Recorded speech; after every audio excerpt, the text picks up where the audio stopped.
England 1816.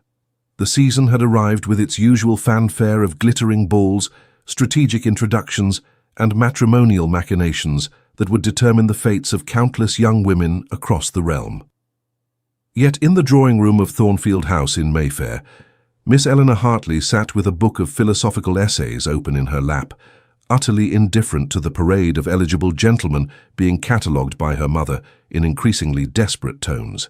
"The Marquis of Ashford has expressed interest in making your acquaintance," Lady Margaret Hartley announced, her voice carrying that particular blend of hope and exasperation that had become her constant companion where her middle daughter was concerned. "He is extremely wealthy, possesses 3 estates, and his lineage is impeccable. If you love stories of courage and passion, subscribe and never miss one." Eleanor looked up from her reading, her grey eyes reflecting the sharp intelligence that had both blessed and cursed her existence in polite society. At 26, she possessed a beauty that was more striking than conventional: strong features, an expressive mouth, and a bearing that suggested she would neither bend nor break under the weight of expectation. Her chestnut hair, caught up in a simple style that eschewed the elaborate arrangements favoured by fashion, framed a face that revealed every thought and feeling with disconcerting clarity. "And what manner of man is he, mother, beyond his property and pedigree?" Eleanor inquired, closing her book with deliberate care. "Does he read? Does he think? Does he possess any opinions on matters of consequence, or does he merely echo whatever his peers pronounce?" Lady Margaret's expression tightened with familiar frustration. Her middle child had always been different from her siblings. Her eldest son, Edmund, had married a suitable young woman of good family and now managed the Hartley estates with admirable competence, while her youngest, Charlotte, had recently become engaged to the Earl of Pembroke after a whirlwind courtship that lasted precisely 6 weeks. Only Eleanor remained stubbornly, bewilderingly unmarried, despite possessing both beauty and breeding sufficient to secure an excellent match. "Eleanor, I do not interview these gentlemen on their philosophical positions," her mother replied with barely contained irritation. "That would be most unseemly. What I know is that the Marquis is well regarded, well connected, and willing to overlook your... My unfortunate habit of possessing and expressing opinions," Eleanor supplied coolly. "How magnanimous of him. I shall be sure to demonstrate my profound gratitude by remaining silent in his presence, lest I frighten him with evidence of rational thought." Her mother rose from her chair with an agitated rustle of silk. "Your sarcasm does you no credit, my dear. You are 26 years old. Your opportunities are not infinite. If you continue to alienate every gentleman who shows the slightest interest, you will find yourself quite alone." "I would rather be alone with my integrity intact than partnered with a man who requires me to diminish myself for his comfort," Eleanor responded, her voice steady despite the emotion churning beneath the surface. "I have studied too much, read too widely, and thought too deeply to pretend ignorance now. If society cannot accommodate a woman who refuses to perform helplessness, then society's deficiency is not mine to remedy." The words hung in the air between them, a declaration that had been building for years. Eleanor had never been like other girls. Even as a child, she had asked questions that made her governesses uncomfortable, challenged assumptions that were meant to be accepted without examination. Her father, an indulgent man with progressive inclinations, had allowed her access to his extensive library and even permitted her to sit in on her brother's lessons with his tutors. The result was a woman whose education rivaled that of many gentlemen, whose command of languages, literature, philosophy, and political economy was both remarkable and, in the eyes of many, profoundly unmarriageable. Lady Margaret departed with a sigh that conveyed both defeat and disappointment, leaving Eleanor alone with her thoughts and her book. She returned her attention to the essay before her, a treatise on individual liberty that resonated deeply with her own convictions about personal autonomy and the right to self-determination. But her concentration proved elusive as her mother's words echoed in her mind. 26, opportunities not infinite, quite alone. The truth was that Eleanor was not indifferent to the prospect of marriage. She simply refused to settle for the kind of union she had witnessed too often in society, where wives became little more than decorative possessions, their thoughts dismissed, their aspirations confined to domestic trivialities. She wanted what seemed impossible, a partnership of equals, a meeting of minds and hearts, a man who would value her intelligence rather than merely tolerate it. Such men, if they existed at all, were extraordinarily rare in her experience. That evening, Eleanor accompanied her family to Lady Thornbury's ball, one of the season's most anticipated events. The ballroom blazed with the light of 1,000 candles reflected in crystal chandeliers, and the cream of society swirled across the polished floor in elaborate dances that followed patterns as rigid and prescribed as the social conventions that governed every aspect of their existence. Eleanor positioned herself near the windows, where a slight breeze offered relief from the oppressive heat generated by hundreds of bodies in close proximity. She watched the dancers with a mixture of detachment and anthropological curiosity, noting the careful choreography of glances and gestures, the strategic positioning of ambitious mothers and their marriageable daughters, the predatory assessment in the eyes of fortune hunters evaluating potential prey. "You observe rather than participate, Miss Hartley," a deep voice remarked beside her. "A choice or a circumstance?" Eleanor turned to find herself regarding a tall gentleman of perhaps 30 years, whose dark hair and piercing blue eyes suggested intelligence and a certain dangerous intensity. He was dressed impeccably in black evening clothes that emphasized his athletic build, and he carried himself with an authority that spoke of high rank and absolute confidence. Most striking, however, was the directness of his gaze. He looked at her as though he actually saw her, rather than merely cataloguing her appearance and prospects according to the usual mercenary calculations.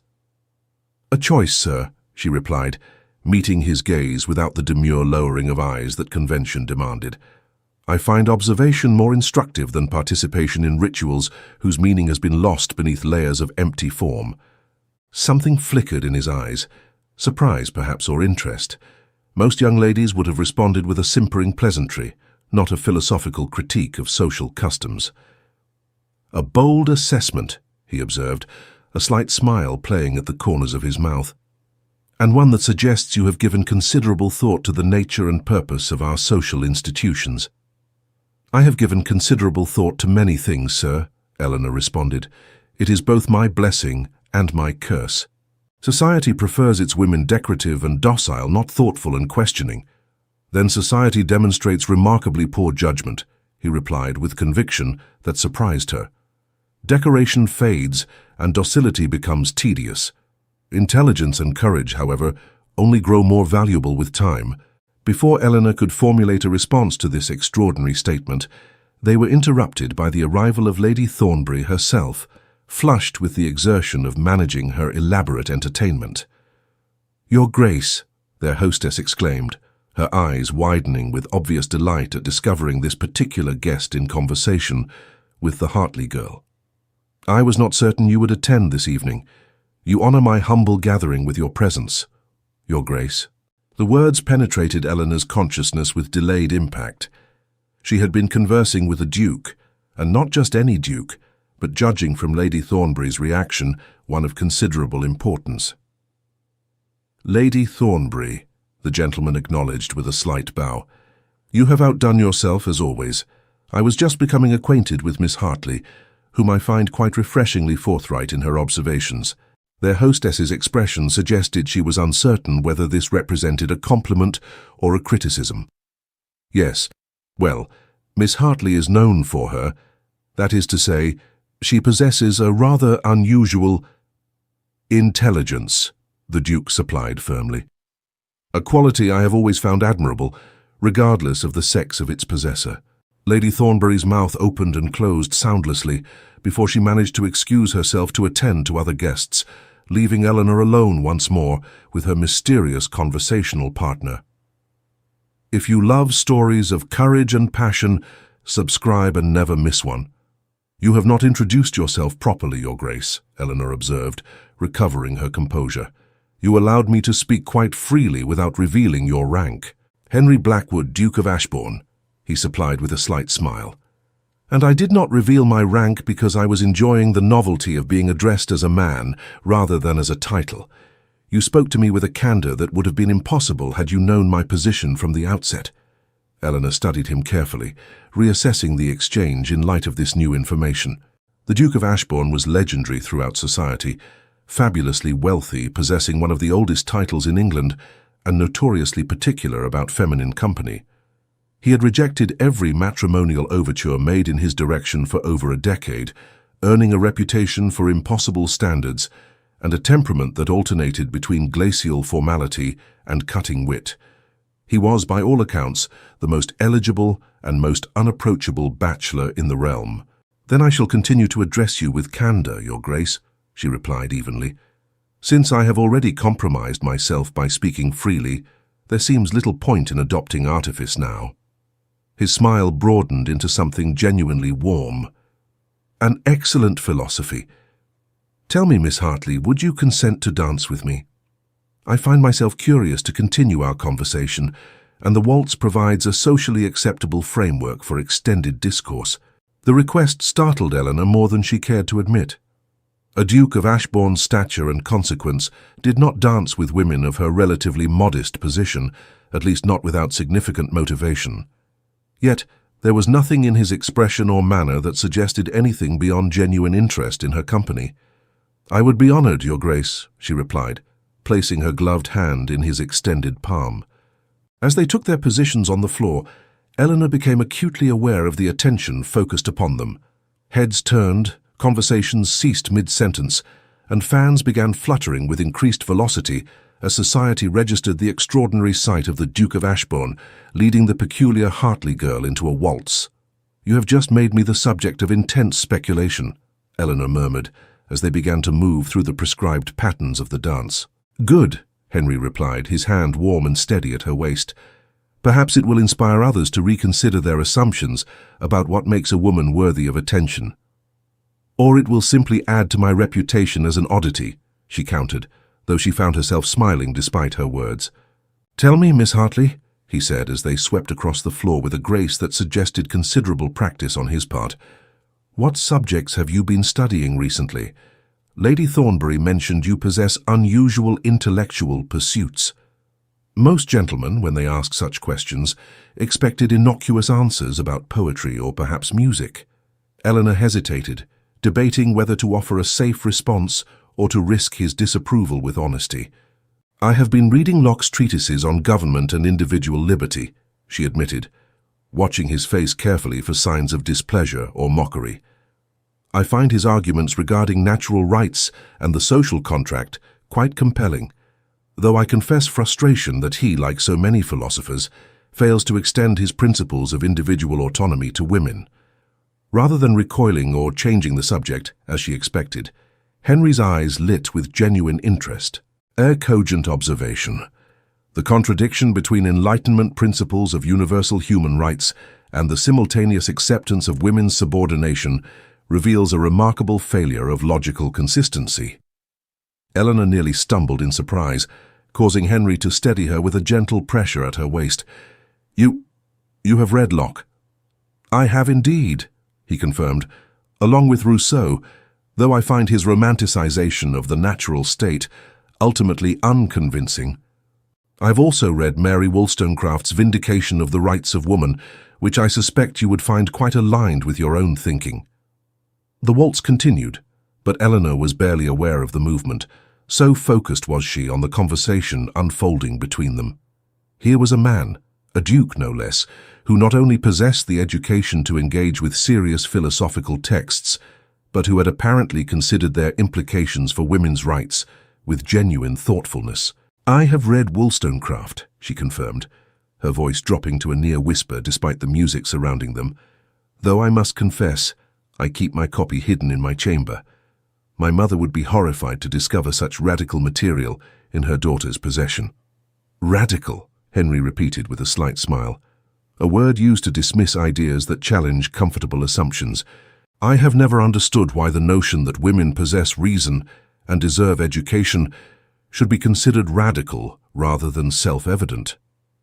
"Because admitting it would require restructuring the entire social order," Eleanor replied, warming to a subject that had occupied her thoughts for years. "If women are acknowledged as rational beings deserving of autonomy, then the whole edifice of male authority, legal, social, economic, becomes far more difficult to justify. Precisely, he agreed, guiding her through a turn with practiced ease. Which is why those who benefit from the current arrangement resist so strenuously any questioning of its foundations. The waltz concluded too quickly for Eleanor's liking. As Henry escorted her back to the periphery of the ballroom, she found herself reluctant to relinquish his company and return to her usual position as observer and outsider. "Thank you for the dance, Your Grace," she said formally, executing a proper curtsy despite her internal turmoil. "The pleasure was entirely mine, Miss Hartley," he replied, bowing over her hand.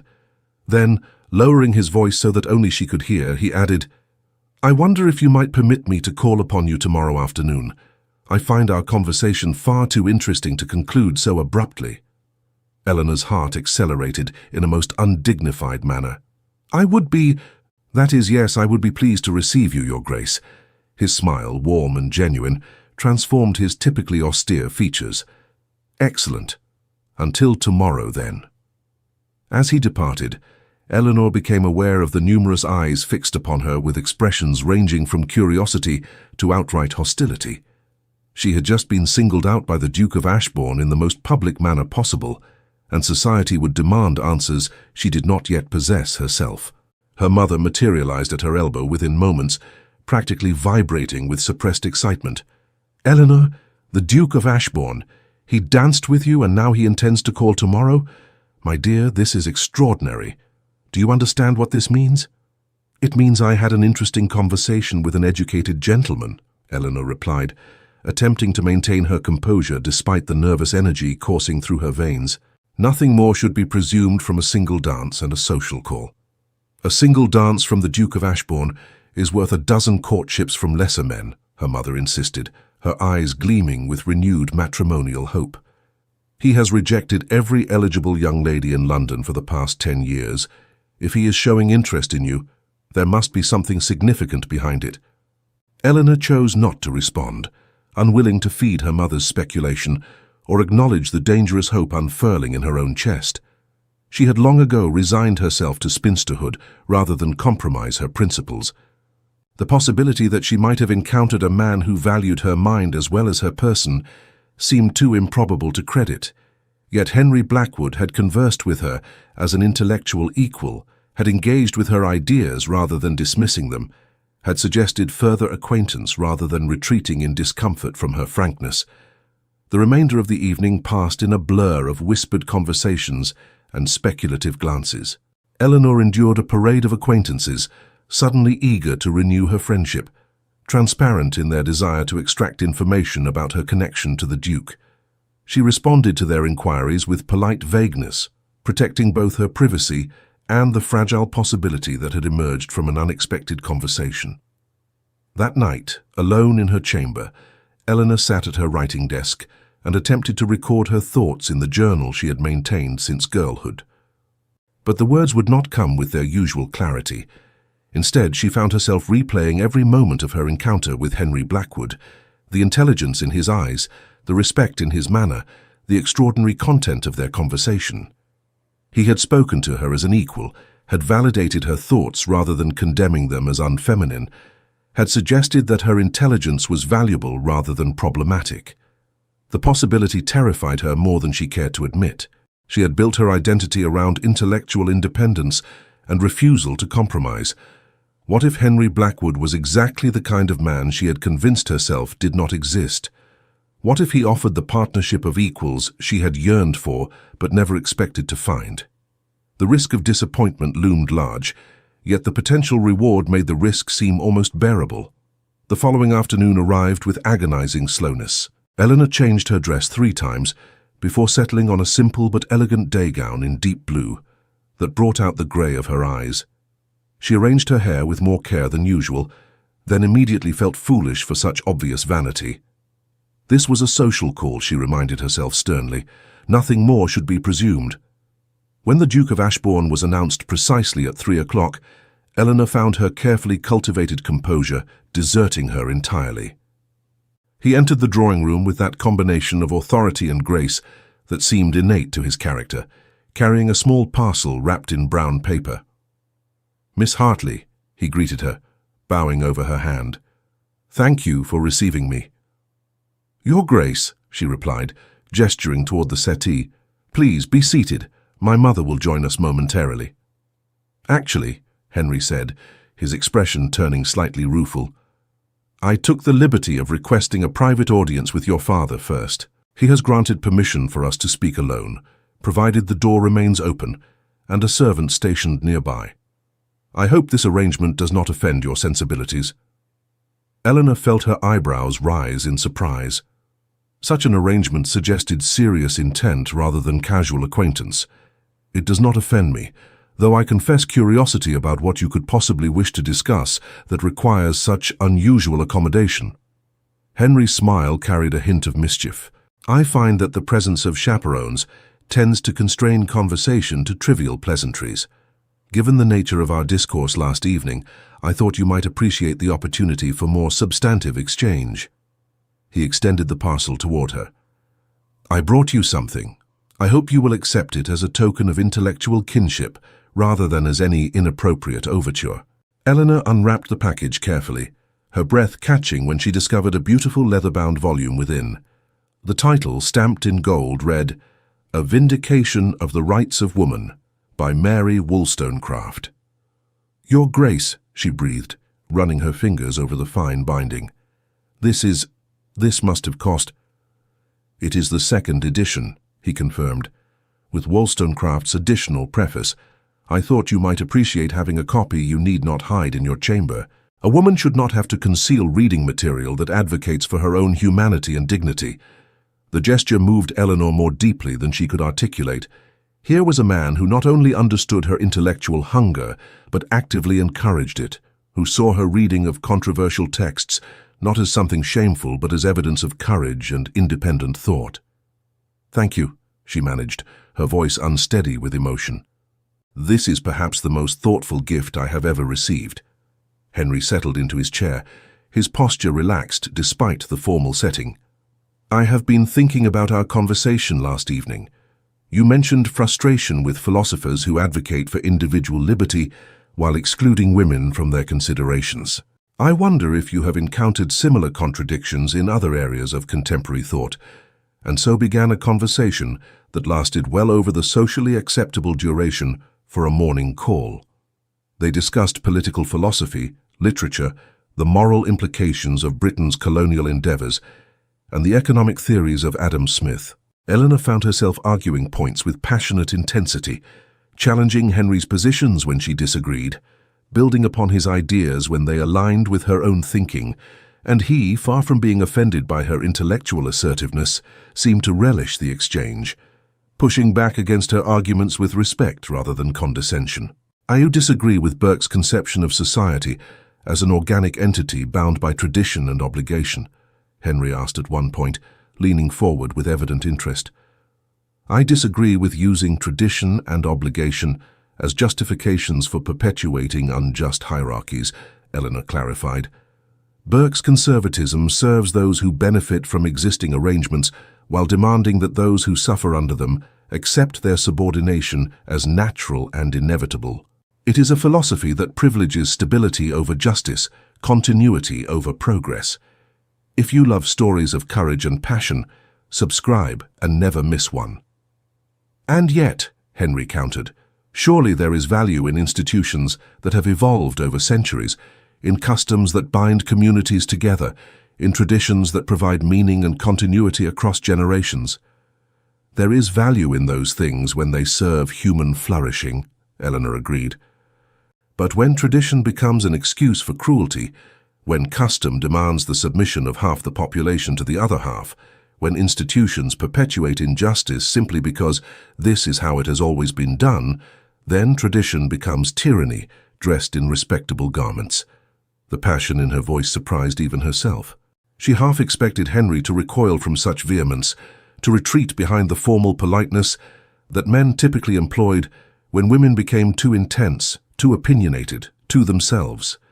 Instead, his eyes shone with what appeared to be admiration. "You argue with remarkable clarity and conviction," he observed. "I find myself reconsidering positions I thought settled. It is a rare experience, and one I value highly." Their conversation was interrupted by the return of Lady Margaret, who had apparently decided that propriety demanded her presence regardless of Sir Thomas's permission for private discourse. She entered with a servant bearing tea and cakes, her expression hovering between hope and anxiety as she assessed the scene before her. "Your Grace," she greeted Henry warmly, "I trust my daughter has been an adequate hostess?" "More than adequate," Henry assured her, rising to bow respectfully. "Miss Hartley possesses both wit and wisdom in abundance. I have found our conversation most illuminating." Lady Margaret's eyebrows rose slightly at this characterization, clearly uncertain whether wit and wisdom represented compliments or criticisms when applied to a marriageable young lady. "How kind of you to say so. Eleanor has always been intellectually inclined." The slight pause before intellectually inclined suggested volumes about Lady Margaret's ambivalence regarding her daughter's scholarly pursuits. Henry appeared to note this as well, for his expression cooled slightly. "Then, Sir Thomas and Lady Margaret should take considerable pride in having raised a daughter whose mind is as cultivated as her manners," he said with deliberate emphasis. "Too many parents neglect the education of their daughters, producing women who can neither think critically nor converse meaningfully on matters of substance. You have done your daughter a great service by encouraging her intellectual development." The subtle rebuke in his words was unmistakable. Lady Margaret had not encouraged Eleanor's intellectual development. She had merely failed to prevent it, largely because Sir Thomas had been more indulgent than convention typically permitted. But Henry's reframing of the situation as praiseworthy rather than regrettable left Lady Margaret with little choice but to accept the compliment with flustered grace. After an additional quarter-hour of polite conversation, Henry took his leave, but not before securing permission to call again the following afternoon and to escort Eleanor to an exhibition of scientific instruments at the Royal Society the following week. When he departed, Lady Margaret turned to her daughter with an expression of mingled excitement and confusion. "Eleanor, I confess I do not entirely understand what is happening, but the Duke of Ashbourne is clearly courting you. His attentions, the gifts, the request for private conversation with your father, these are not the actions of a man engaged in casual acquaintance."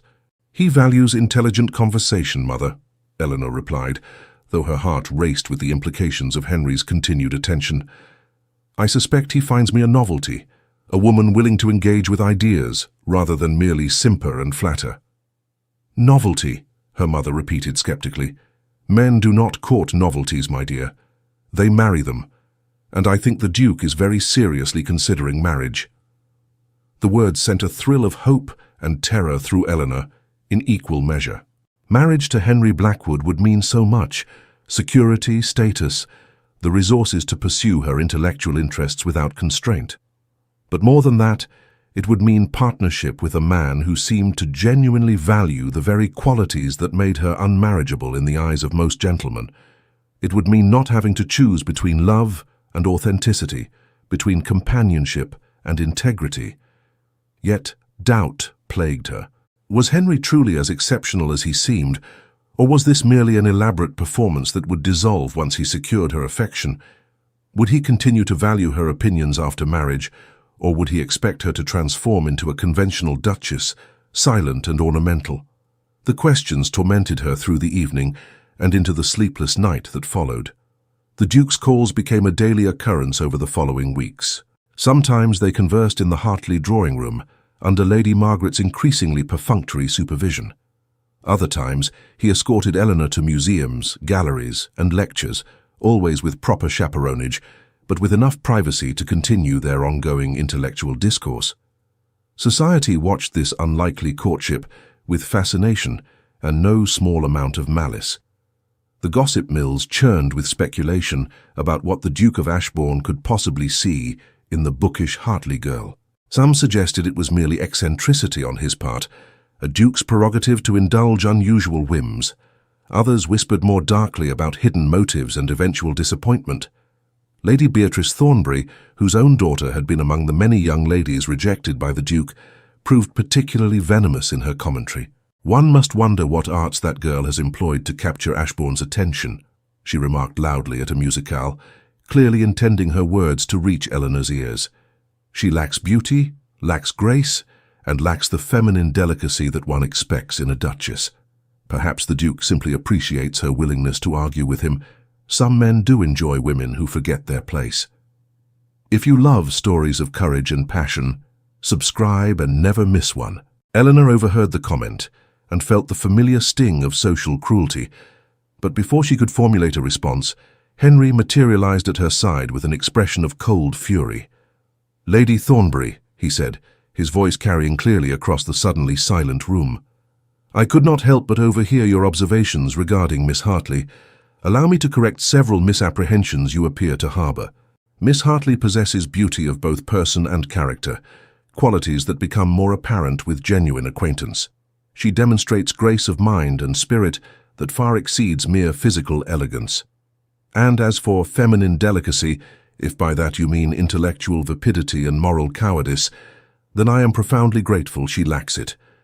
He turned to address the assembled company at large, his authority as a duke lending weight to every word. "Miss Hartley represents precisely the kind of woman England should celebrate. Intelligent, courageous, principled, and unwilling to diminish herself for the comfort of those threatened by feminine capability. Any man fortunate enough to secure her regard would be blessed beyond measure. I count myself extraordinarily fortunate to be numbered among her acquaintance." The silence that followed was absolute. Lady Thornbury's face had gone scarlet with mortification, while other ladies looked variously shocked, envious, or thoughtful. Henry offered his arm to Eleanor with perfect composure. "Shall we take some air, Miss Hartley? I find the atmosphere has become rather stifling." Outside on the terrace, with the sounds of the musicale muted behind them, Eleanor finally found her voice. "You should not have done that. You have made yourself the subject of gossip and speculation." "I care nothing for gossip," Henry replied firmly.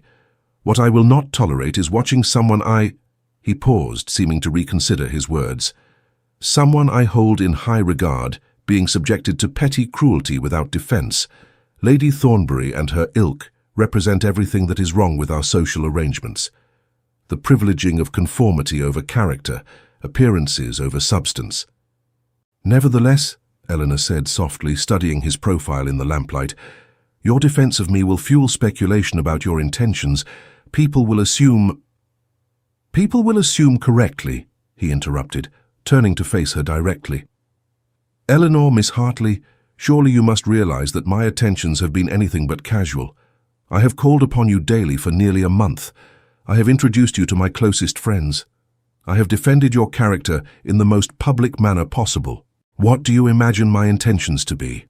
Her heart hammered against her ribs with such force she felt certain he must hear it. "I hardly dare imagine, Your Grace. The gulf between our positions, the unconventionality of the match. There are so many reasons why this should not—" "Name one reason that matters," he challenged. "Not what society thinks, not what convention demands, but one genuine reason why you and I should not pursue what is developing between us." "Because I am terrified," she admitted in a whisper. "Because I have built my life around the certainty of remaining unmarried rather than compromising who I am. Because the possibility that you might truly accept me as I am seems too improbable to believe. Because if I allow myself to hope and then discover that hope misplaced, I am not certain I could recover from the disappointment." Henry's expression softened with understanding. He reached for her hand, holding it gently between both of his own. "I cannot promise that I will be a perfect husband, Eleanor. I have my faults. I can be stubborn, demanding, sometimes too quick to anger when I perceive injustice, but I can promise you this. I will never ask you to diminish yourself for my comfort. I will never demand your silence on matters where you have opinions worth expressing. I will never treat your intelligence as a liability rather than an asset." He paused, his blue eyes searching hers with an intensity that made her breath catch. "I did not come to London this season seeking a wife. I had resigned myself to remaining unmarried rather than settling for a conventional match that would bore me to distraction within a fortnight. And then I encountered a woman reading philosophy by the windows at a ball, looking at the assembled company with intelligent eyes that saw through all our pretensions and performances. A woman who spoke to me with honest directness rather than calculated flattery. A woman who argued with me, challenged me, made me reconsider positions I thought settled. "Henry," she breathed, the use of his given name slipping out before she could recall it. "I have fallen in love with you, Eleanor," he continued, his voice rough with emotion, "not despite your intelligence and courage, but because of them. Not in spite of your refusal to conform, but because that refusal reflects an integrity I have encountered in precious few people of either sex. You are extraordinary, and I would be honored, truly honored, if you would consent to become my wife." Tears spilled down Eleanor's cheeks before she could stop them. Every fear, every doubt, every year of loneliness and resignation crystallized in this moment of impossible possibility.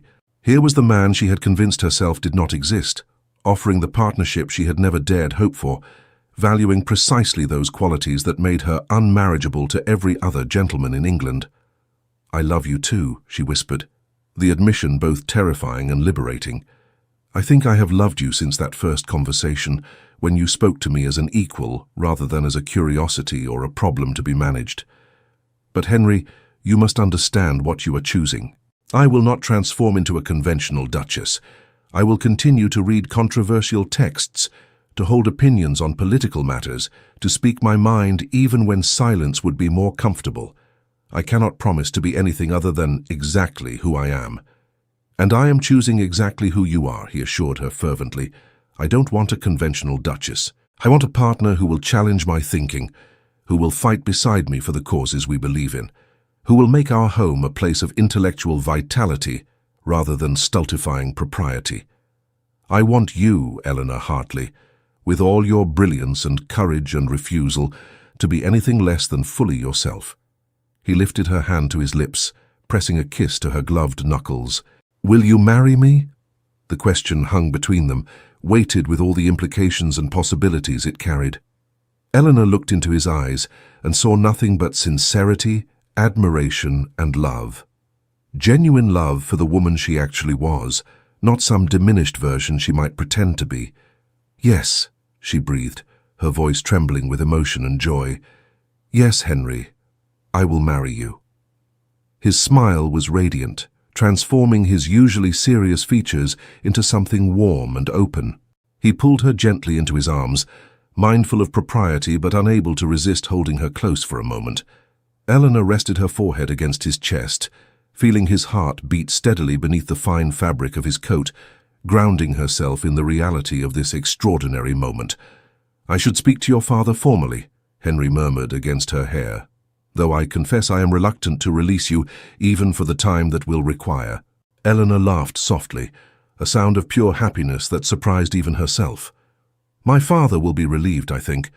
He has worried about my prospects for years. My mother will likely faint from shock and delight in equal measure." "And your siblings?" Henry asked, drawing back slightly to look at her face. "Edmund will approve, I believe. He has always understood me better than most. And Charlotte will be thrilled to have something more exciting to discuss than wedding flowers and trousseau selections." They returned to the musicale separately to avoid adding further fuel to the gossip.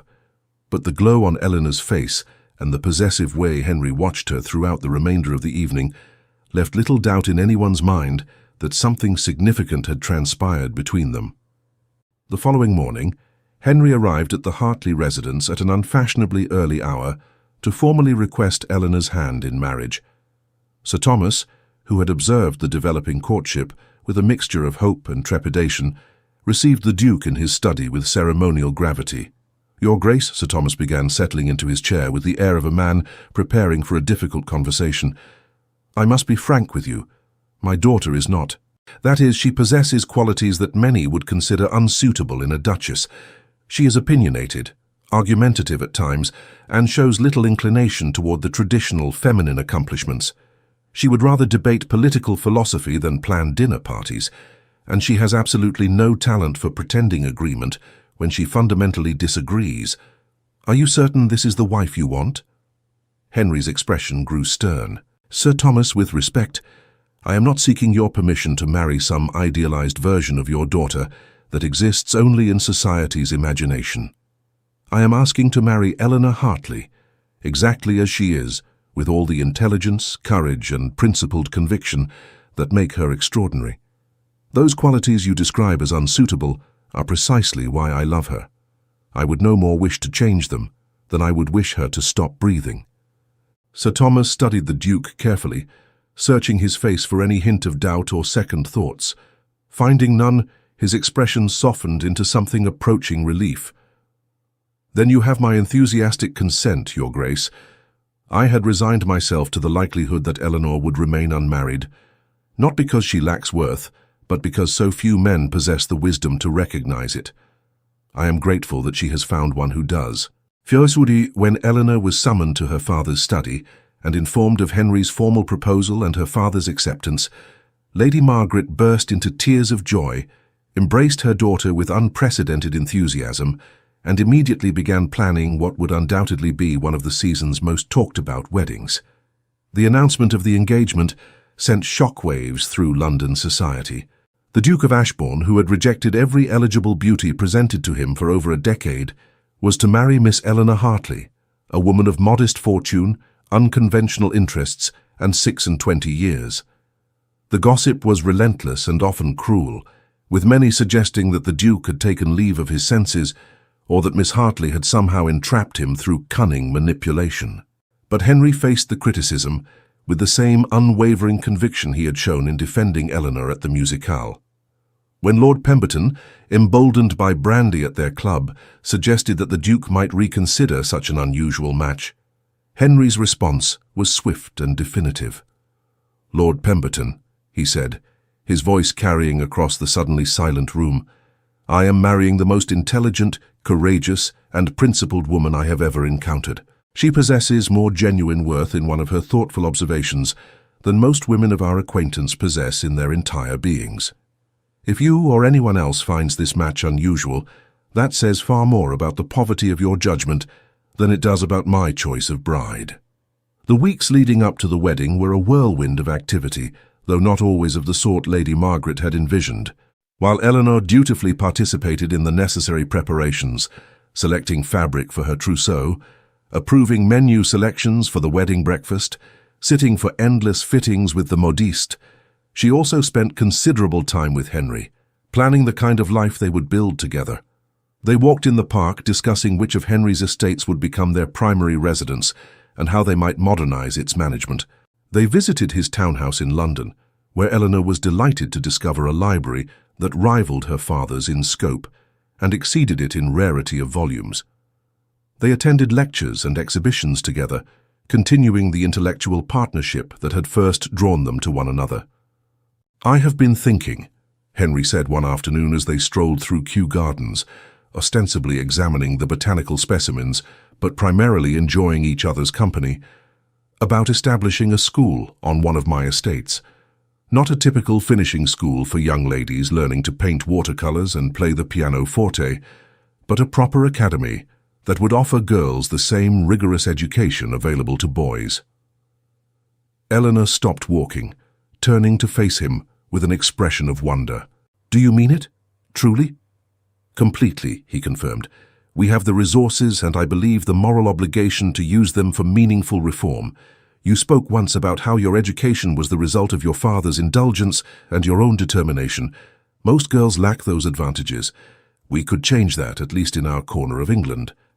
Tears of joy and gratitude filled Eleanor's eyes. "Henry, do you realize what you are offering? Not just to those future students, but to me. You are giving me the opportunity to put my principles into practice, to effect real change rather than merely theorizing about it." "We will effect that change together," he corrected gently.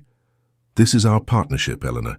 Your ideas, your values, your vision for a more just society, these are now mine to support and champion. That is what it means to be partners in truth, rather than merely in name." As their wedding day approached, Eleanor found herself alternating between excitement and anxiety. The excitement was straightforward. She was marrying a man she loved deeply, who valued her completely, who offered her a life of purpose and partnership. But the anxiety stemmed from the knowledge that their marriage would be conducted under intense public scrutiny, that every aspect of her behavior as the Duchess of Ashbourne would be examined and judged. Charlotte, now married herself to the Earl of Pembroke, and glowing with newlywed happiness, visited her sister the evening before the wedding, They sat together in Eleanor's chamber, surrounded by trunks of clothing and personal belongings being prepared for transport to Ashbourne House. "Are you frightened?" Charlotte asked, watching her sister with concerned affection. "Not of marriage," Eleanor replied honestly. "Not of Henry, but of everything else. The expectations, the scrutiny, the certainty that I will make mistakes and provide society with endless material for criticism." Charlotte took her sister's hand, squeezing it reassuringly. "Ellie, you have spent your entire life defying expectations and surviving criticism. You have remained true to yourself despite every pressure to conform. Why should marriage change that?" "Because now my choices reflect not only on myself, but on Henry," Eleanor explained. "I would not have him regret his decision to marry me because I proved too unconventional, too controversial, too much myself to fit the role of Duchess." "Then you misunderstand the man you are marrying," Charlotte said firmly. "The Duke did not choose you despite your unconventionality. He chose you because of it. He loves exactly who you are. Do not dishonor that love by trying to transform yourself into someone else." The wisdom in her younger sister's words struck Eleanor forcefully. She had spent so many years defending her right to be herself that she had not fully absorbed the miraculous reality that Henry needed no such defense. He knew her completely and loved her unreservedly. Her task now was not to change, but to trust in his love, in their partnership, in the strength of the foundation they had built together. The wedding took place on a brilliant June morning at St. George's Church in Hanover Square, with all of fashionable London in attendance. Eleanor walked down the aisle on her father's arm, her gown of ivory silk and Brussels lace, a masterpiece of restrained elegance that complemented rather than overwhelmed her natural beauty. But it was not the gown that drew gasps from the assembled guests. It was the expression on her face, a combination of joy, love, and unwavering confidence that transformed her from merely attractive to genuinely radiant. Henry waited at the altar, resplendent in his formal attire, his eyes fixed on his approaching bride with an intensity that left no doubt about his feelings. When Eleanor reached his side and placed her hand in his, the rightness of the moment settled over them both like a benediction. The ceremony itself was traditional, the vows ancient and solemn. But when Henry spoke his promises to love, honor, and cherish, Eleanor heard beneath the formal words his personal pledge to value, respect, and partner with her in all things. And when she repeated her own vows, she infused them with her commitment to stand beside him as an equal, to challenge and support him in equal measure, to build with him a marriage that honored both duty and love. The wedding breakfast at Ashbourne House was a lavish affair, attended by the cream of society, and characterized by the excellent food, flowing champagne, and undercurrent of gossip that accompanied all significant social events. But for Eleanor and Henry, the celebration was secondary to the profound reality of their union. They moved through the festivities hand in hand, presenting a united front that spoke eloquently of partnership and mutual devotion. When Lady Thornbury approached to offer her congratulations, her expression suggested she was swallowing something particularly bitter. Eleanor responded with gracious dignity that gave no hint of their previous encounters. "Thank you, Lady Thornbury. I appreciate your kind wishes." "You have made quite a remarkable match, Your Grace," Lady Thornbury replied, the title still sounding strange on Eleanor's ears. "I confess I never anticipated such an outcome." "Neither did I," Eleanor admitted with complete honesty. "But life has a way of surprising us, does it not? Sometimes the matches that seem most unlikely prove to be the most enduring." Henry materialized at her side, his hand coming to rest at the small of her back in a gesture of support and possession that was not lost on their observer. "Indeed, I consider myself extraordinarily fortunate to have recognized quality when I encountered it, rather than being distracted by superficial attractions that fade with time." The subtle dig at Lady Thornbury's beautiful but vapid daughter was unmistakable. The older woman's smile tightened fractionally before she excused herself to speak with other guests, leaving Eleanor and Henry alone for a moment amidst the crowd. "You are wicked," Eleanor murmured, though her eyes danced with amusement. "I am protective," Henry corrected, That woman has been unkind to you. I will not forget or easily forgive such treatment." As the afternoon wore into evening and the wedding breakfast concluded, Henry and Eleanor finally departed for Ashbourne Park, where they would spend the first weeks of their marriage away from the scrutiny and demands of London society. The journey took several hours, providing them with their first extended period of privacy as husband and wife. Eleanor sat beside Henry in his luxurious travelling carriage, her hand clasped in his, watching the countryside roll past the windows as twilight descended. The enormity of what had transpired that day, the irrevocable commitment they had made to one another, settled over her with a weight that was both daunting and deeply satisfying. "Regrets?" Henry asked softly, reading her contemplative expression with the accuracy that already characterized his understanding of her moods. "None whatsoever," she replied immediately. "Though I confess to some nervousness about the future, being a duchess is rather different from being a gentleman's daughter."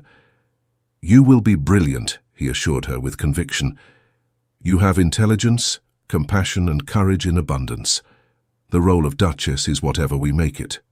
There is no requirement that you conform to anyone's preconceived notions of what a duchess should be." "Society may disagree with that assessment," Eleanor observed wryly. "Society," Henry replied with magnificent disdain, "has demonstrated consistently poor judgment. We will live according to our own values and principles, and if that makes us unconventional, so be it. I did not marry you to have a conventional duchess. I married you to have an extraordinary partner." They arrived at Ashbourne Park as full darkness descended, the ancient manor house illuminated by hundreds of welcoming candles. The servants lined up to greet their new mistress with a formality that both honored tradition and acknowledged the significance of the occasion. Eleanor moved along the line, greeting each servant with genuine warmth and making an effort to remember names and positions, not out of duty but from authentic interest in the people who would comprise her new household. The housekeeper, Mrs. Reynolds, a dignified woman of middle years, showed particular warmth in her welcome. "We are delighted to have you at Ashbourne Park, Your Grace. The house has needed a mistress for many years. His Grace has been bachelor too long." "Thank you, Mrs. Reynolds," Eleanor replied sincerely. "I hope you will be patient with me as I learn my new duties. I confess the management of an estate of this size is rather beyond my previous experience." "We will help you in every way we can, Your Grace," the housekeeper assured her. "And may I say, if I may be so bold, that His Grace seems happier than I have ever seen him. That bodes well for all of us. If you love stories of courage and passion, subscribe and never miss one." After the formal greetings concluded, Henry escorted Eleanor to the private apartments that would now be hers, a suite of rooms beautifully appointed and connected by a shared sitting room to Henry's own chambers. A fire blazed welcomingly in the hearth, and her belongings had already been unpacked and arranged by efficient servants. "I will leave you to rest and refresh yourself," Henry said, though his reluctance to leave her was evident. "We will dine privately tonight. I thought you might prefer that to a formal meal after such a long and emotional day." "That sounds perfect," Eleanor agreed gratefully. The prospect of a quiet meal with just Henry, free from the performance required by public settings, appealed enormously. When he departed to his own chambers, Eleanor allowed her maid to help her out of her wedding gown and into a comfortable evening dress. She then dismissed the girl, wanting a few moments of solitude to process the extraordinary transformation her life had undergone in a single day. She moved to the windows, looking out over the darkened parkland that stretched as far as she could see. This was her home now, these lands, these people, this life. She was the Duchess of Ashbourne, a position of privilege and responsibility that would have seemed impossible just months ago. More than that, she was Henry's wife, his partner, his chosen companion for life. A soft knock at the connecting door interrupted her reverie. "Come in," she called, turning to find Henry entering the sitting room, now changed into more casual evening attire. "I thought we might dine here rather than in the formal dining room," he suggested, "more intimate and conducive to conversation." They settled at a small table positioned near the fireplace, where servants had laid out a simple but elegant meal. As they ate, conversation flowed with the same ease that had characterized all their time together. They discussed plans for the estate, ideas for the school they hoped to establish, books they wanted to read together. The talk was comfortable, unhurried, interspersed with comfortable silences that felt natural rather than awkward. When the meal concluded and the servants cleared away the dishes, leaving them alone with a decanter of wine and the flickering firelight, Henry reached across the small space between them to take Eleanor's hand. "I want you to know," he said seriously, "that I have no expectations for tonight beyond your comfort. We have the rest of our lives together.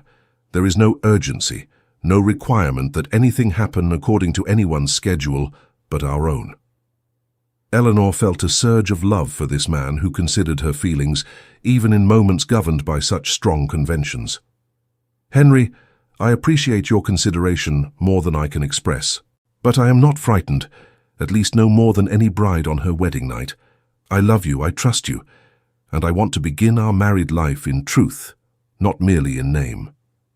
His eyes darkened with desire and tenderness in equal measure. He stood, drawing her to her feet and into his arms with gentle insistence. "Then let me show you," he murmured against her hair, "exactly how deeply I love you, how thoroughly I cherish you, how completely you have captured my heart." Their wedding night unfolded with a tenderness and passion that exceeded Eleanor's limited imaginings. Henry was patient, attentive, ensuring her comfort and pleasure with the same consideration he showed in all their interactions.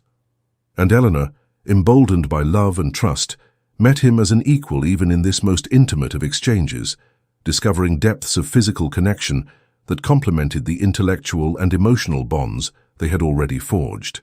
Afterwards, lying in Henry's arms in his bed, now their bed, Eleanor felt a profound sense of rightness settle over her.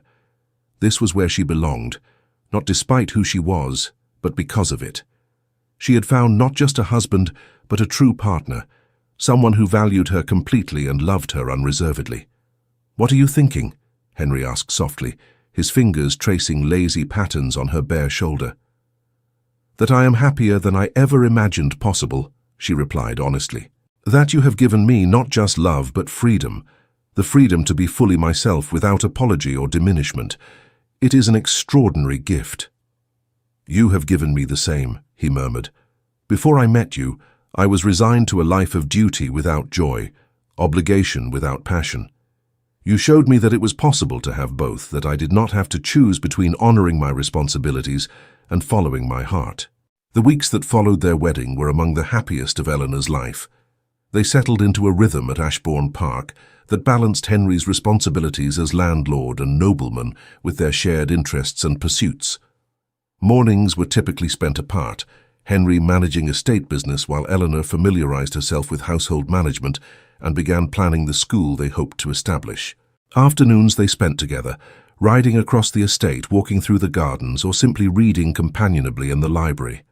Evenings were reserved for conversation, music. Eleanor played pianoforte with more competence than artistry, while Henry possessed a surprisingly fine singing voice, and the physical intimacy that continued to deepen their connection. They talked late into the night about everything and nothing, building the foundation of true partnership through countless small moments of sharing and understanding. "I received a letter from my mother today," Eleanor mentioned one evening as they prepared for bed. "She reports that London society is still quite scandalized by our marriage. Apparently Lady Thornbury has been saying that you will regret your choice once the novelty wears off, and you realize I am quite unsuitable as a duchess." Henry's expression darkened with anger. "That woman's malice knows no bounds. I hope you do not allow such poisonous speculation to disturb you." "Not particularly," Eleanor assured him, "though I confess to some concern that I might prove an embarrassment to you. I have no natural talent for the social performances expected of a woman in my position." Henry set aside the book he had been reading and gave her his full attention. "Eleanor, you must understand something. I did not marry you to acquire a performer of social rituals. I married you to have a partner in life, someone with whom I could share my thoughts, my challenges, my joys and sorrows. Everything else is secondary to that central purpose." He crossed to where she sat at her dressing table and knelt beside her chair, taking her hands in his. "You are not unsuitable as a duchess. You are unsuitable as a conventional duchess, which is precisely what makes you perfect for me. We will create our own version of what it means to be Duke and Duchess of Ashbourne, one that honors our values and principles rather than mindlessly replicating traditions that no longer serve any meaningful purpose. Eleanor's eyes filled with tears of gratitude and love. How did I become so fortunate as to find you?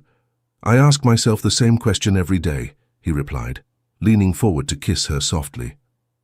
Now, no more worrying about London gossip. We have more important matters to attend to. As summer progressed into autumn, Eleanor grew increasingly confident in her new role. She discovered that many of the skills required for effective household management were similar to those she had developed through years of reading and analysis: attention to detail, logical organization, consideration of multiple perspectives. She worked closely with Mrs. Reynolds to improve conditions for the servants, implemented new systems for charitable distribution to the poor families on the estate, and began serious planning for the school that had become her passion project. The school consumed much of her energy and attention. She corresponded with educators in London and Edinburgh, researched curricula and pedagogical methods, consulted with architects about building design. Henry supported her efforts with enthusiasm and resources, helping her navigate the practical and political challenges of establishing an institution that would inevitably attract controversy.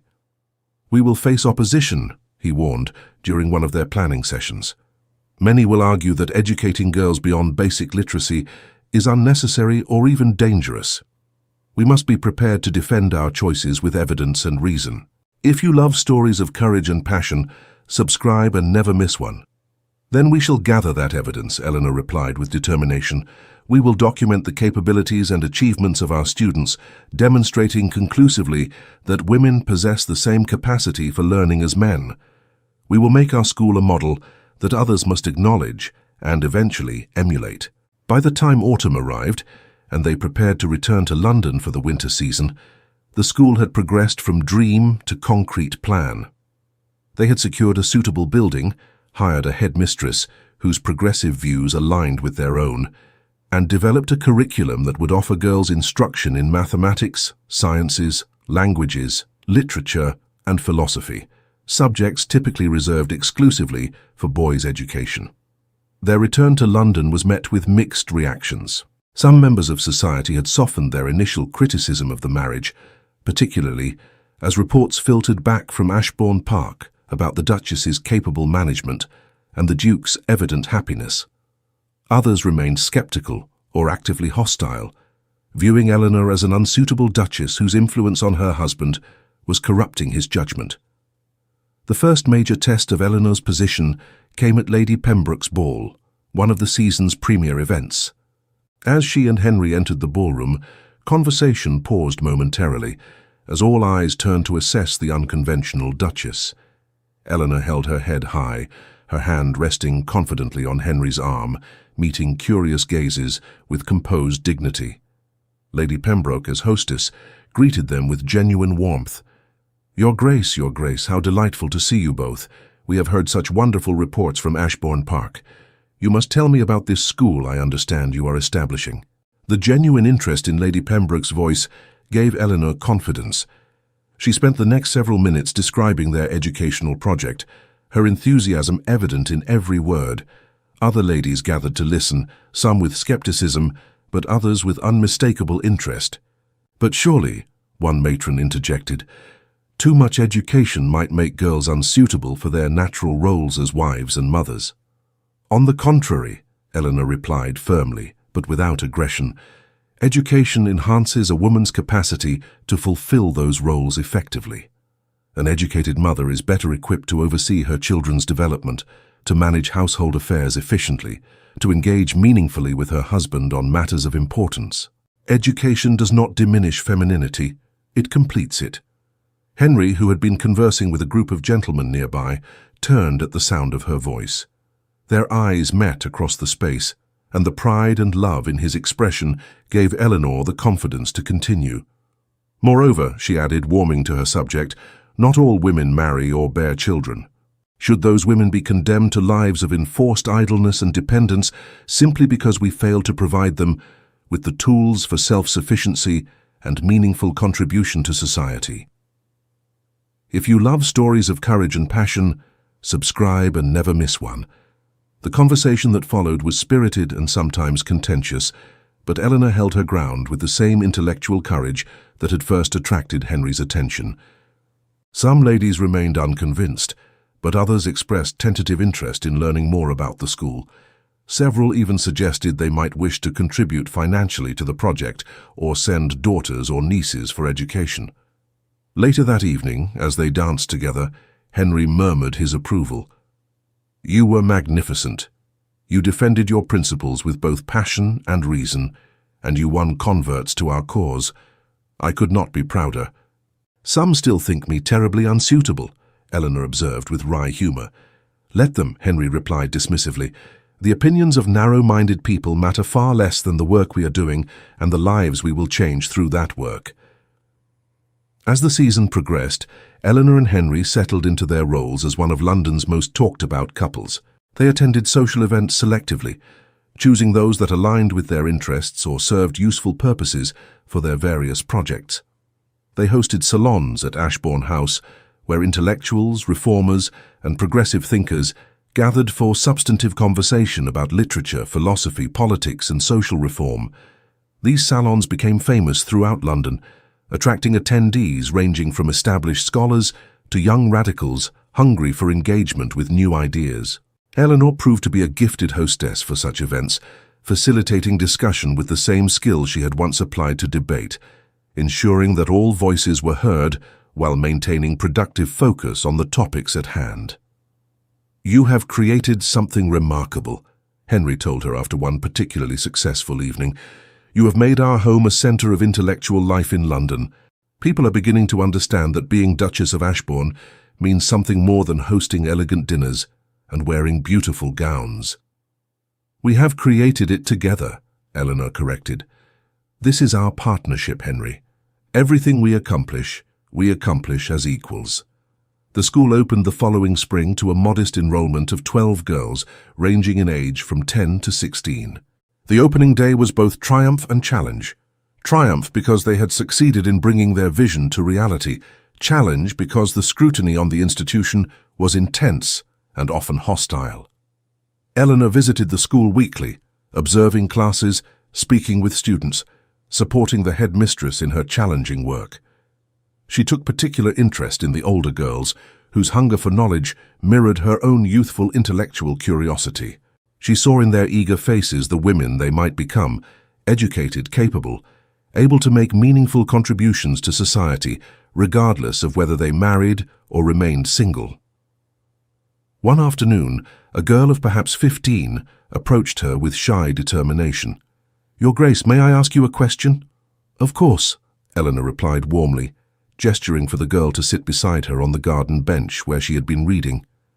"Is it true that you studied philosophy and political economy, that you read the same books as gentlemen study at university?" "It is true," Eleanor confirmed. "My father was unusually progressive and allowed me access to his library and my brother's tutors. I was very fortunate. And His Grace does not mind that you are so educated and have such strong opinions?" Eleanor smiled at the question that revealed so much about the girl's assumptions. "His Grace fell in love with me precisely because I am educated and have strong opinions. He values my mind as much as any other aspect of my character. He does not see my intelligence as a liability to be tolerated, but as an asset to be celebrated." The girl's eyes widened with wonder and hope. Then it is possible to be learned and still be loved, to have both knowledge and happiness. "It is not only possible, but necessary," Eleanor assured her. "Any love that requires you to diminish yourself, to hide your intelligence or suppress your opinions, is not worthy of the name. Wait for someone who loves you completely, mind, heart, and soul. Such people exist, though they may be rare." The conversation stayed with Eleanor long after she returned to Ashbourne House.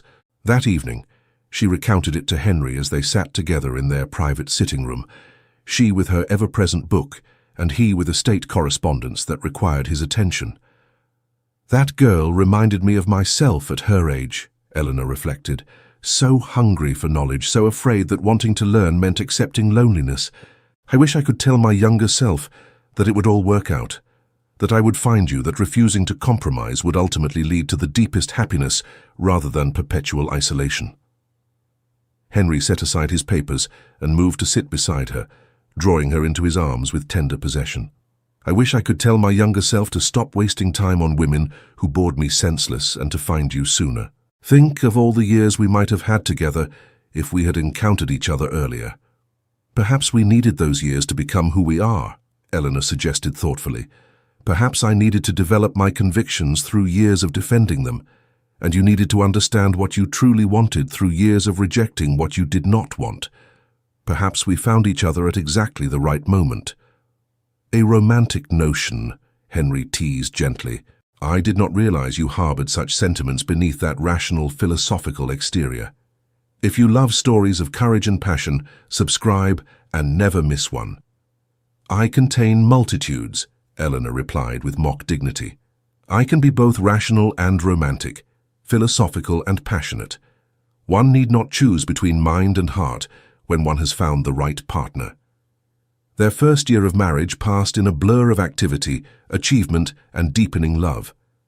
The school continued to grow, adding new students and expanding its curriculum. Eleanor's salons became increasingly influential, drawing progressive thinkers from across Britain and even continental Europe. Henry's estates flourished under management that balanced traditional agricultural methods with innovative approaches, informed by scientific research and genuine concern for tenant welfare. And through it all, their partnership strengthened. They learned each other's rhythms and moods, discovered how to support and challenge each other in equal measure, built a life that honored both duty and desire.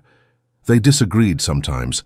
Passionate people with strong convictions inevitably clash, but they learned to argue productively, to listen genuinely, to compromise when appropriate, and stand firm when principles were at stake. One evening in late autumn, as they prepared for bed after a particularly long day, Henry noticed Eleanor's hand resting on her abdomen with unconscious protectiveness. "Are you unwell?" he asked with immediate concern. Eleanor looked up, startled from her reverie, and then smiled with radiant joy. "Not unwell. Quite the opposite, actually. I was going to wait until I was certain, but, Henry, I believe I am with child." The expression that crossed Henry's face was one of pure, unguarded joy. He crossed to her in 3 quick strides, taking her face gently between his hands. "Truly, we are to have a child. If the physician confirms what I suspect, then yes, in late spring, we will welcome our son or daughter into the world." Henry pulled her into his arms with exquisite gentleness, as though she had suddenly become infinitely precious and fragile. "Eleanor, my love, I cannot find words adequate to express what I feel in this moment." "Then do not try," she murmured against his chest, hearing the rapid beating of his heart. "Simply feel it with me. We are creating a new life together, a child who will grow up in a household where intelligence is valued regardless of sex, where questions are encouraged rather than suppressed, where love and reason exist in harmony." Over the following months, as Eleanor's pregnancy progressed, she discovered that motherhood did not require the abandonment of all other pursuits, despite society's insistence to the contrary. She continued her work with the school, though with Henry's gentle insistence she reduced her schedule somewhat. She still hosted her salons, finding that pregnancy actually enhanced rather than diminished the respect accorded to her opinions. There was something about impending motherhood that made even conservative gentlemen more willing to listen to her views on education and social reform. "You are glowing," Charlotte observed during a visit, watching her sister move about the drawing room with graceful confidence despite her increasing size. "Motherhood agrees with you, though I confess I expected you to chafe more at the restrictions." "There are fewer restrictions than you might imagine," Eleanor replied with a smile. "Henry treats me as a partner who happens to be carrying our child, not as an invalid who requires constant supervision. It makes all the difference." The child, a daughter they named Catherine, arrived on a warm May morning after a labor that was mercifully brief for a first birth. When the midwife placed the squalling infant in Eleanor's arms, she felt a surge of love so powerful it momentarily overwhelmed her capacity for rational thought. Here was a tiny human being, perfect and vulnerable, who would grow up in a world that Eleanor and Henry were actively working to improve. Henry, who had paced anxiously outside the birthing chamber despite his attempts to maintain ducal composure, was admitted immediately after the birth. The expression on his face when he first saw his daughter, a mixture of awe, tenderness, and protective love, brought tears to Eleanor's eyes. "She is perfect," he whispered, touching one tiny hand with reverent gentleness. "She has your mouth, I think. And look at those fingers, so delicate, so perfect." "She will be brilliant," Eleanor predicted with maternal certainty. "We shall teach her to read and write, to question and analyze, to stand firm in her convictions. She will grow up knowing that her mind is as valuable as any man's. If you love stories of courage and passion, subscribe and never miss one. She will grow up knowing she is loved unconditionally," Henry added, carefully taking his daughter into his arms. "And that her parents will support whatever path she chooses for her life, whether that be marriage or spinsterhood, scholarship or society, tradition or innovation." The christening of Lady Catherine Blackwood was attended by all of London society, curious to see the offspring of the unconventional Duchess and her devoted Duke. The baby, blessedly cooperative for the occasion, remained peaceful throughout the ceremony, her grey eyes so like her mother's, regarding the assembled company with what appeared to be solemn assessment. Lady Margaret, now a doting grandmother, could hardly contain her satisfaction. Her middle daughter, once considered unmarriageable, had not only secured the most eligible bachelor in England, but had also produced an heir to one of the realm's most ancient titles. That the heir was female rather than male was a minor disappointment, quickly overshadowed by the certainty that more children would follow. As Catherine grew from infant to toddler, the Ashbourne household became known for its unusual approach to child-rearing. Rather than confining their daughter to the nursery, under the exclusive care of servants, Eleanor and Henry involved themselves directly in Catherine's daily life. They read to her constantly, surrounded her with books and educational materials, encouraged her natural curiosity rather than suppressing it. "People are talking," Lady Margaret warned during one visit, finding her granddaughter seated on the library floor, surrounded by picture books while her parents worked nearby. "They say you are raising Catherine more like a boy than a girl." "We are raising her as an intelligent human being," Eleanor replied calmly. "When she is older, she may choose to embrace traditional feminine pursuits if they bring her joy, but she will make that choice from a position of education and autonomy, not from ignorance and lack of alternatives." The school, meanwhile, continued to flourish beyond their most optimistic projections. The first class of students graduated to widespread recognition of their achievements. Several secured positions as governesses in progressive households. One published a volume of poetry that received serious critical attention, and another gained admission to a women's educational institution in Scotland that had recently opened. The success of their graduates began to shift opinion, slowly but perceptibly, about the value of educating women.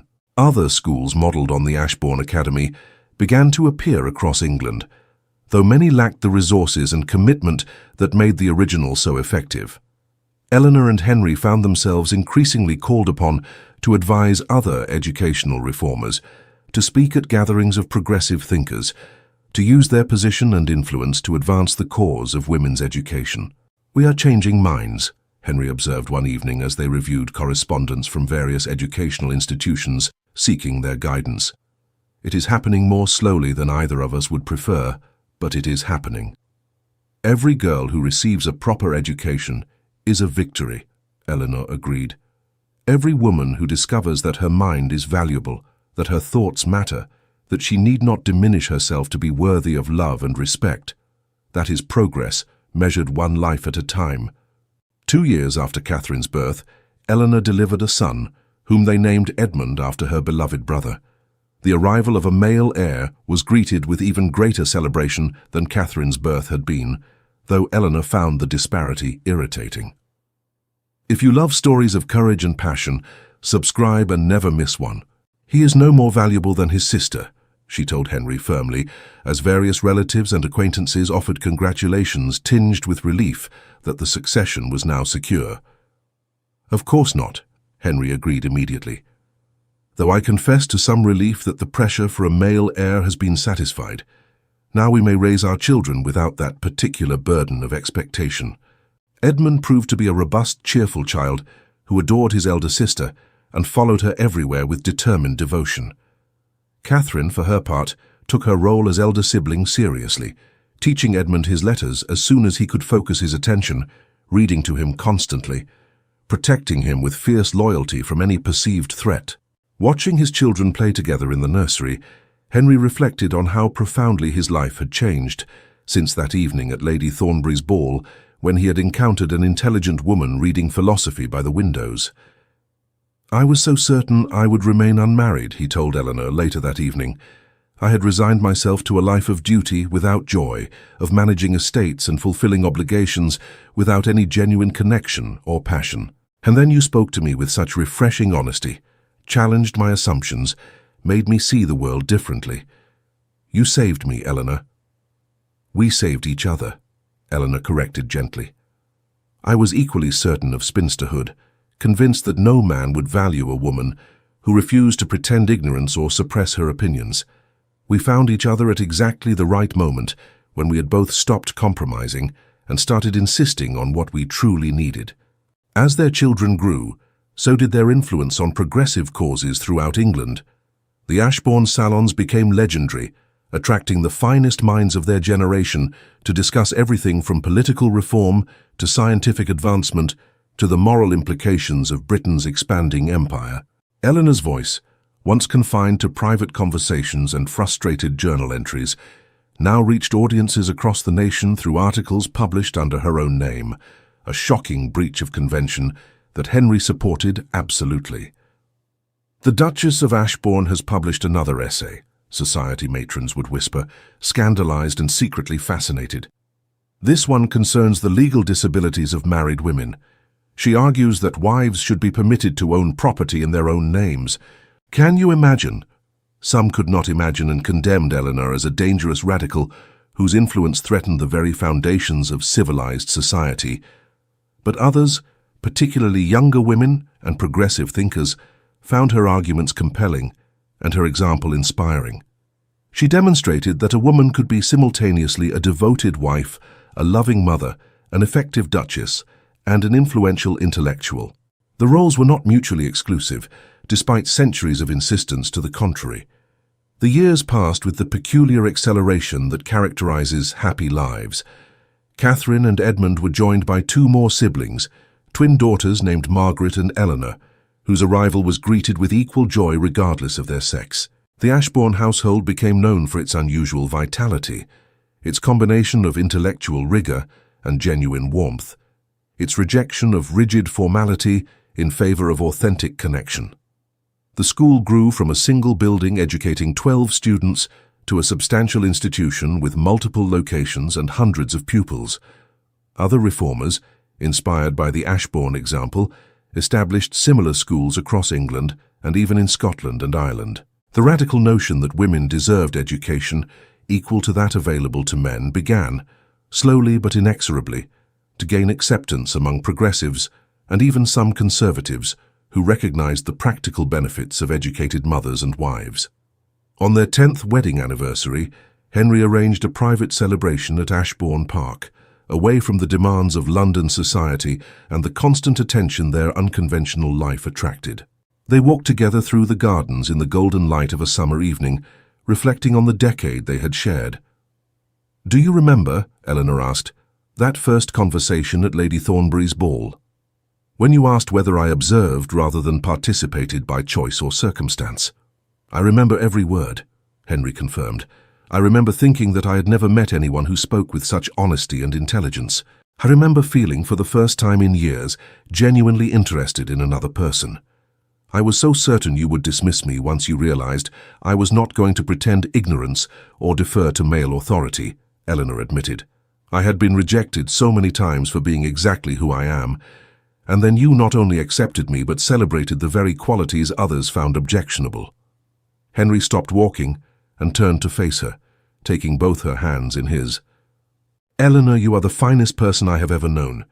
Your intelligence, your courage, your unwavering commitment to justice and truth, These qualities make you extraordinary. Our marriage has been the greatest blessing of my life, not despite your refusal to conform, but because of it.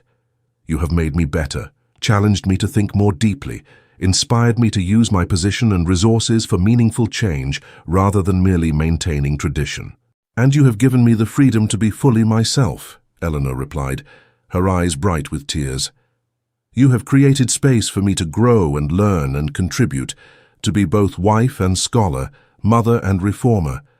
You have never asked me to choose between different aspects of my identity, never demanded that I diminish one part of myself to emphasize another. They stood together in the fading light, surrounded by the beauty of the estate they had transformed together, thinking of the children sleeping peacefully in the house behind them, of the hundreds of girls whose lives had been changed by their educational work, of the countless conversations and debates that had shaped a decade of partnership. If you love stories of courage and passion, subscribe and never miss one. What shall we accomplish in the next 10 years? Henry asked with the enthusiasm that had never diminished despite the passage of time. Everything, Eleanor replied with characteristic ambition. We shall continue expanding educational opportunities for girls. We shall write and publish, using our voices to advocate for reform. We shall raise our children to be thoughtful, compassionate, courageous individuals who question unjust traditions and work to build a more equitable society. We shall prove through our own example and the examples of those we influence that women and men can be true partners in marriage, in intellectual pursuits, in the great work of making the world better than we found it. An ambitious program, Henry observed with a smile. We are ambitious people, Eleanor countered. We always have been. That is why we found each other, two souls unwilling to accept the limitations society tried to impose, searching for something more meaningful than conventional success or social approval. As darkness fell and they returned to the house, they could hear the sounds of their children being prepared for bed. Catherine reading a story to her younger siblings in the nursery, Edmund asking questions about the scientific principles behind starlight, the twins giggling over some private joke. It was the sound of a family built on love, respect, and the radical notion that every person, regardless of sex, deserved the opportunity to develop their full potential. Years later, when Catherine published her first book, a treatise on educational reform that built upon her parents' work, she dedicated it to "My mother and father, who taught me that courage and intelligence know no gender, that love and partnership are not incompatible with independence and achievement, and that the most revolutionary act is simply insisting on being fully human." The dedication was widely remarked upon, praised by progressives and criticized by conservatives who saw in it evidence of the dangerous ideas the Duke and Duchess of Ashbourne had been promoting for decades. But neither praise nor criticism mattered to Eleanor and Henry, who by then were grandparents watching their children raise another generation according to the same principles of equality, education, and unwavering commitment to human dignity. On a warm summer afternoon in their later years, Eleanor and Henry sat together in the library at Ashbourne Park, the room where so much of their partnership had unfolded, where they had read together and debated ideas and planned their various projects. They were older now, silver threading through their hair, lines of experience marking their faces, but the connection between them remained as strong as it had been that first evening at Lady Thornbury's ball decades earlier. "Do you have any regrets?" Eleanor asked, setting aside the book she had been reading. Henry considered the question seriously, as he always did when she asked something meaningful. "Not one," he finally replied. "Our path has not always been easy. We have faced criticism, hostility, social ostracism at times, but I would not change a single choice we made together. You are the love of my life, Eleanor, and our partnership has brought meaning and joy beyond anything I imagined possible." "I feel the same," Eleanor said softly. "I spent so many years believing that I would have to choose between authenticity and love, between being myself and being accepted. And then you appeared and demonstrated that the choice was false, that the right person would love me not despite who I am, but because of it." They sat in comfortable silence, holding hands as they had done countless times before, watching the afternoon light slant through the windows and illuminate the thousands of books that lined the walls. These books had been their companions and teachers, their inspiration and challenge. But the greatest lesson they had learned came not from any text, but from each other. That partnership between equals is possible, that love grows deeper when both parties are free to be fully themselves, that changing the world begins with refusing to accept unjust limitations on human potential. The Duke and Duchess of Ashbourne became legends in their own lifetime, not for their wealth or their titles or their social position, but for their unwavering commitment to education, equality, and the radical proposition that women and men could and should be partners in every sense of the word. Their schools educated thousands of girls who went on to become teachers, writers, reformers, and yes, wives and mothers, but wives and mothers who brought intelligence and education to those roles, who raised their own children with the same values of equality and dignity that had transformed the Ashbourne household. When historians later wrote about the gradual evolution of women's rights in England, they invariably mentioned the Duke and Duchess of Ashbourne, whose unusual marriage and tireless advocacy had helped shift public opinion and create new possibilities for future generations. But the true measure of their impact could not be captured in history books or statistical measures of educational attainment. If you love stories of courage and passion, subscribe and never miss one. It lived in every woman who read a book without shame, in every girl who asked questions without fear of rebuke, in every marriage that honored both partners as equals, in every family that valued character over convention. It lived in the quiet revolution that occurred when people began to question whether tradition justified continued injustice, when they started to imagine that the world might be organized differently, more fairly, with greater regard for human potential, regardless of the accident of sex. The Duke of Ashbourne and Miss Eleanor Hartley had found each other against all odds, two intelligent, principled, passionate individuals who refused to compromise their essential selves for social acceptance. In finding each other, they had discovered not just personal happiness, but a shared purpose that gave their lives meaning beyond their individual satisfaction. They had built a partnership based on mutual respect, intellectual companionship, and unwavering support for each other's growth and development.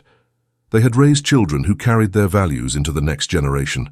They had created institutions that educated thousands and influenced millions.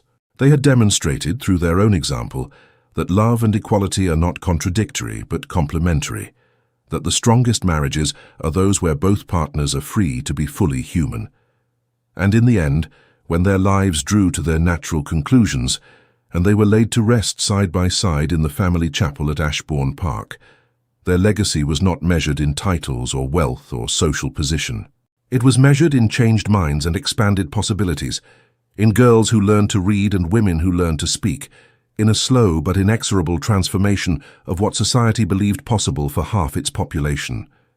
The inscription on their shared memorial, composed by their daughter Catherine, read simply, "Here lie Henry Blackwood, Duke of Ashbourne, and Eleanor Hartley Blackwood, Duchess of Ashbourne, devoted partners in marriage and in the great work of expanding human dignity and possibility.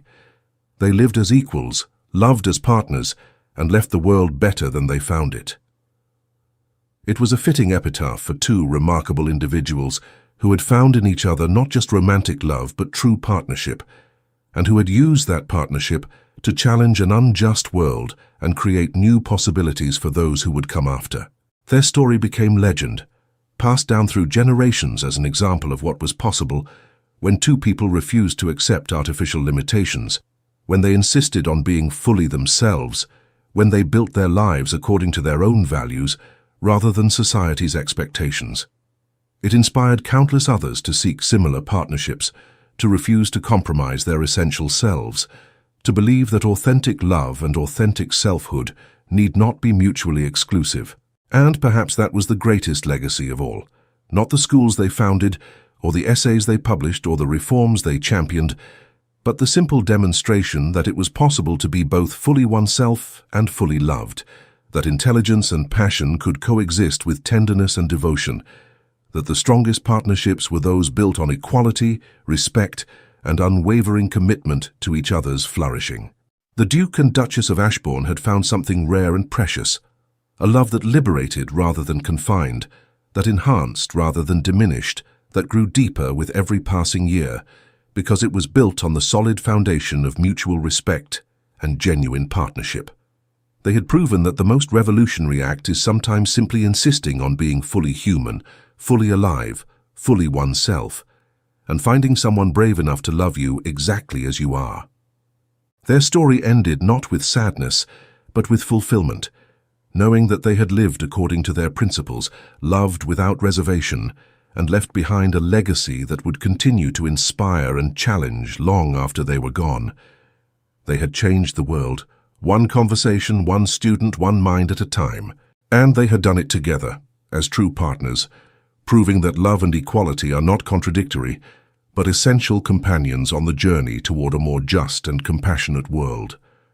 Thank you for staying with us until the end of this emotional journey.